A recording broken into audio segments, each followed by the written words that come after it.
राजाचाही मोह सुटत नव्हता. तरीही त्याने तिची समजूत घातली, परत येण्याचे वचन दिले आणि जड पायाने तो तेथून निघाला. शरीर पुढे जात होते, मन वळून पाहत होते. त्याने मागे पाहिले. उर्वशी त्याला खुणावत होती. तिचे डोळे अश्रूंनी भरले होते. त्यातले भाव सांगत होते, लवकर यायचं हं, विसरायचं नाही, मी वाट पाहते आहे.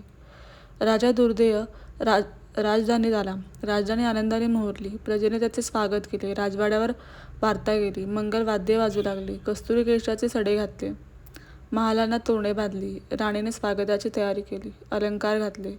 राजा येताच पंचारितेने त्याला ओवाळले, पण राजाचा चेहरा प्रसन्न दिसला नाही. चिंतेची, काळजीची, निराशेची छाया त्याच्या मुखावर होती. दोघेही महालात गेले. राणीला वाटले महाराज थकले असतील, दमले असतील. आल्याला कशाला विचारायचे, म्हणून ती म्हणाली, महाराज आपण खूप दमलेले दिसता, विश्रांती घ्यावी, मग बोलू. राणी निघून गेली. हरवलेल्या मनाने राजा कितीतरी वेळ विश्रांती घेत होता. राणी पुन्हा आली तरी राजा विमनस्क स्थितीत झोपलेला होता. जवळ येऊन तिने स्निग्ध दृष्टीने त्याच्याकडे पाहिले. त्या प्रेमळ दृष्टीने आपल्यावर अमृताचा वर्षाव होतो आहे असे राजाला वाटले. उर्वशीच्या नेत्रातली मादकता तेथे नव्हती. तेथे तेवत होती देवघरातली स्निग्ध शांत प्रकारची निरांजने. तिने हळुवारपणे विचारले, नाथ, आपण अस्वस्थ आहात का? इतके दिवस कुठे गेला होता? आपल्या वाटेकडे मी डोळे लावून बसले होते. मनात नाही नाही तर शंका थैमान घालत होता. कुठे होतात आपण? त्याने राणीकडे पाहिले. तिची कृश झाली होती. ती चेहरा म्लान झाला होता. राजा वरमला. त्याला स्वतःचीच लाज वाटली. इथे या पवित्रतेला सोडून क्षणाच्या मोहाने मी हे भलतेच काय केले, या विचाराने राजा बेचैन झाला.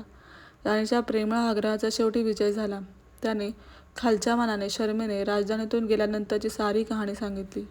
विस्पारलेल्या डोळ्यांनी तिने ती ऐकली. ती संतापली, खूप रागावली, पण पोटातला राग तिने मोठ्या प्रयासाने ओठावर येऊ दिला नाही. सारे ऐकून झाल्यावर ओठात तोच गोडवा कायम ठेवून म्हणाली, नाथ, झाली गोष्ट चांगली झाली नाही, पण आपल्याला त्याचा पश्चाताप झालेला दिसतोय.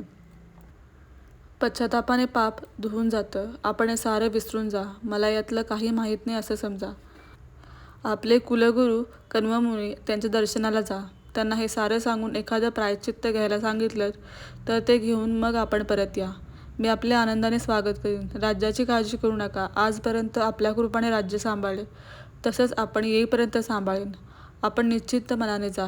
पण अशा स्थितीत आपण फार काळ राहणं योग्य नाही असं मला वाटतं. त्या धीरगंभीर वाक्प्रवाहाने राजा भावरला. आपल्या पत्नीच्या आकाशा एवढ्या मोठ्या हृदयाने तो दिपून गेला. तो अपराधी मुद्रेने आणि दबल्या आवाजात म्हणाला, प्रिये, मला एवढं समजावून घेतलंस. खरंच मी भाग्यवान आहे. राज्याच्या दृष्टीने आणि तुझ्याही दृष्टीने विचार करता मी अयोग्य वर्तन केले. आता माझी चूक मला उमगली. तुझ्या प्रेमाने मला धीर दिला. मी कण्वमुनींच्याकडे जाऊन प्रायश्चित्त घेईन, मगच परत येईन. जातो मी. राजा महलातून बाहेर पडला. अश्वावर बसून तो कण्वमुनींच्या आश्रमात आला. त्या पावन परिसरात पदार्पण केल्यावर त्याच्या मनात पवित्र विचार येऊ लागले. पश्चातापाची तीव्रता वाढली.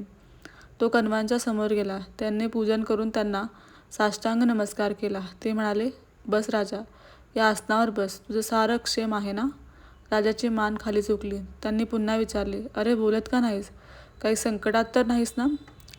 मुनिवर, आपण अंतर्ज्ञानी आहात. आपण सारं ओळखलंच असेल, पण तरीही सारं सांगतो. गुरुदेवांपासून कोणतीही गोष्ट लपवून ठेवायला मी असमर्थ आहे. आणि अपराध जडला तर गुरुशिवाय कैवार तरी कोण घेणार? मार्ग तरी कोण दाखवणार? ऐकावं आपण. राजाने सारी वार्ता सांगितली. ती ऐकून कण्वमुनी म्हणाले, राजा, एवढं शर्मिंदा होण्याचं काहीच कारण नाही. माणसाकडून अपराध घडतात, पण त्यावर उपायही असतात. पश्चातापाने तुझे मन शुद्ध झाले आहेत. आता मनाची ही शक्ती वाढवण्यासाठी असाच हिमालयावर जा. तेथे 1 वर्ष कठोर तप कर आणि पुन्हा राजधानीला जाऊन आनंदाने राज्य कर. या अपराधाचं क्लेमिश मनातून अगदी काढून टाक. मुनिवरांची कृपा झाली म्हणायची. आपली आज्ञा मला शिरसावत्य आहे. राजाने पुन्हा एकदा साष्टांग नमस्कार केला. आश्रम सोडला आणि तो हिमालयाच्या दिशेने जाऊ लागला. राजा पश्चातापाचे दग्ध झाला होता. तरी त्याच्या दुर्दैवाने दशावतार संपलेले नव्हते. माणसाच्या जीवनात काही क्षण असे येतात की त्याचे संयमाचे बंध गळून जातात. सागराच्या लाटांप्रमाणे इच्छा ओपाळून बाहेर येतात आणि त्यात तो फसतो, गर्तेत अडकतो. राजा दुर्जयाचे तसेच झाले. जाता जाता त्याला एक गंधर्व दिसला. त्याच्या गळ्यात एक दिव्य माळ होती. ती माळ पाहताच त्याला पुन्हा उर्वशीची आठवण झाली. तिच्या गळ्यात ही माळ किती शोभून दिसेल ही कल्पना त्याच्या मनात अंकुरली. तो पुन्हा बेचैन झाला. त्याने ती माळ मिळवण्याचे ठरवले.